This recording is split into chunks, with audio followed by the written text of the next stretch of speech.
প্রতি বছর বাংলাদেশের অনেক শিশু পানিতে ডুবে মারা যায়। জাতিসংঘ শিশু তহবিল ইউনিসেফের তথ্য মতে বাংলাদেশে শিশু মৃত্যুর দ্বিতীয় কারণ এটি।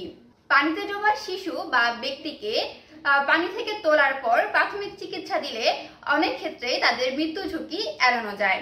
চতুর্থ শ্রেণীর প্রাথমিক বিজ্ঞান বইতে পানিতে ডোবা ব্যক্তির প্রাথমিক চিকিৎসা সম্পর্কে বলা হয়েছে। কোনো শিশু বা ব্যক্তিকে পানিতে ডুবে যেতে দেখলে তার দিকে লাঠি বা এমন কিছু এগিয়ে দিতে হবে যা তাকে বেঁচে থাকতে সাহায্য করবে। কিন্তু কোনোভাবেই পানিতে ঝাঁপ দেওয়া যাবে না, সাঁতার জানা থাকলেও নয়, কেননা এতে অন্যকে উদ্ধার করতে গিয়ে উদ্ধারকারী নিজেও পানিতে ডুবে যেতে পারে। এক্ষেত্রে কোনো শিশু যদি কাউকে ডুবে যেতে দেখে তবে সে বিষয়টি বড় কাউকে জানাবে, যাতে তারা এসে ডুবে যাওয়া মানুষটিকে উদ্ধার করতে পারে। কাউকে পানি থেকে তোলার পর প্রথমেই খেয়াল করতে হবে তার শ্বাস প্রশ্বাস স্বাভাবিক আছে কিনা।